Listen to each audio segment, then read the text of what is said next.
ఇంద్రకీలాద్రిపై మహాకుంభాభిషేక 2026 ఉత్సవాల ఏర్పాట్లయితే చాలా ఘనంగా నిర్వహిస్తున్నారు. సో 12 సంవత్సరాలకి వచ్చే ఈ ఉత్సవాలకు సంబంధించి కూడా చాలా ఘనంగా ఏర్పాట్లయితే స్టార్ట్ చేశారు. ఒక్కసారి ఇంద్రకీలాద్రి గుడి గోపురం ఆలయ శిఖరం అంటారు. సో ఆలయ శిఖరానికి సంబంధించి కూడా ఒకసారి చూసుకున్నట్లయితే మొత్తం ఉత్సవాలకు సంబంధించి పైనుంచి కూడా చాలా విశిష్టమైన అభిషేకాలు జరుగుతూ ఉంటాయి.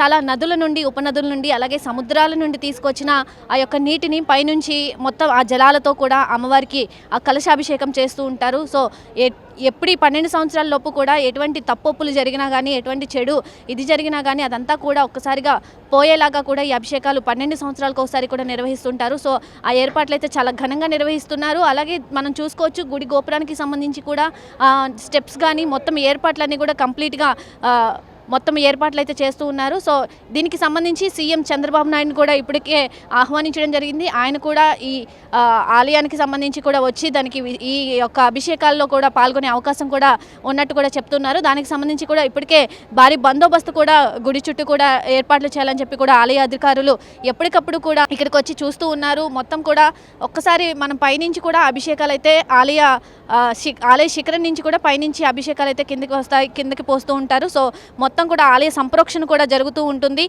ఎప్పటికప్పుడు కూడా అధికారులు దీని మీద సమీక్షిస్తూ ఉన్నారు. ఇప్పటికే కలెక్టర్ లక్ష్మీషా కానీ లేదు అంటే సిపి రాజశేఖర్ బాబు కానీ మొత్తం కూడా ఆలయ అధికారులు ఎప్పటికప్పుడు కూడా పర్యవేక్షణ చేస్తూ ఉన్నారు. భక్తులకి ముఖ్యంగా ఎటువంటి ఇబ్బందులు కలగకుండా కూడా భక్తులకి ఏర్పాట్లు అయితే కంప్లీట్గా చేస్తున్న పరిస్థితి కనిపిస్తుంది.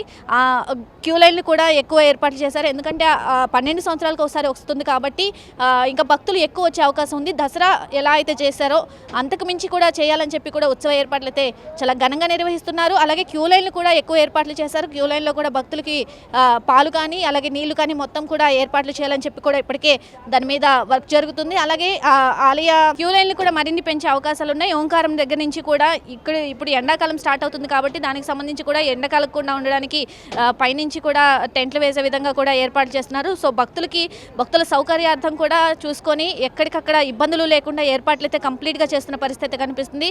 సో ఆలయ సంప్రోక్షణ జరగాలి. అలాగే వైదిక కమిటీ సభ్యులు ఎవరైతే ఉన్నారో వాళ్ళతో కూడా ఈ మొత్తం కార్యక్రమం నిర్వహిస్తుంటారు కాబట్టి వాళ్ళని కూడా ఇప్పటికే ఆహ్వానించినట్టు తెలిసింది. సుమారు 40 నుండి 50 మంది దాకా కూడా ఈ కార్యక్రమంలో పూజాది కార్యక్రమాల్లో పాల్గొంటారు. వివిధ పూజా కార్యక్రమాలతో 3 రోజుల పాటు కూడా ఈ మహాకుంభాభిషేక ఏర్పాట్లయితే చాలా ఘనంగా నిర్వహిస్తున్నారు. మార్చి 6, 7, 8వ తారీఖుతో అలాగే 8వ తారీఖుతో పూర్ణాహుతితో కూడా ఈ కంప్లీట్ కార్యక్రమం అయితే క్లోజ్ చేస్తారు. సో అప్పటి వరకు కూడా ఈ 3 రోజుల పాటు కూడా చాలా ఘనంగా నిర్వహిస్తున్నారు. భక్తులు ఎక్కువ వచ్చే అవకాశాలు ఉన్నాయి కాబట్టి దానికోసం కూడా ఏర్పాట్లు అయితే చేస్తున్నారు. అలాగే చాలా దూర ప్రాంతాల నుండి వస్తూ ఉంటారు కాబట్టి వారి కోసం ఈ కార్యక్రమం ఎవరైతే మిస్ చేస్తారో వారి కోసం కూడా ఎక్కడికక్కడ స్క్రీన్స్ కూడా ఏర్పాటు చేస్తున్నారు ఆ కార్యక్రమం మొత్తం తిలకించడానికి. అలాగే మొత్తం కార్యక్రమం కూడా వైదిక కమిటీ సభ్యులతో కలిపి అధికారులు కూడా ఇందులో పాల్గొనే అవకాశం కూడా కల్పించారు. ముఖ్యంగా ఈ 3 రోజుల పాటు కూడా క్యూ లైన్లన్నీ కూడా ఫ్రీగా ఏర్పాటు చేసిన పరిస్థితి కనిపిస్తుంది. 3 రోజుల పాటు 6, 7, 8వ తారీఖు మొత్తం కూడా క్యూ లైన్లన్నీ కూడా ఫ్రీ దర్శనం అయితే కల్పిస్తున్నారు. అలాగే అంతరాలయ దర్శనం కూడా క్లోజ్ చేసిన పరిస్థితి కనిపిస్తుంది. సో ఆ రోజు 6, 7, 8వ తారీఖు అయితే అంతరాలయ దర్శనం అయితే ఉండదని చెప్పి కూడా ఇప్పటికే ఆలయ అధికారులు అయితే చెప్తున్నారు. సో 12 సంవత్సరాలకు ఒకసారి వచ్చే ఈ మహాకుంభాభిషేకం 2026 ఉత్సవాలు అయితే చాలా ఘనంగా నిర్వహిస్తున్నారు ఇంద్రకీలాద్రి ఆలయ అధికారులు. కెమెరామెన్ ఆసిఫ్తో నాగశ్రీ, విజయవాడ, మెగా 9 టీవీ నుండి.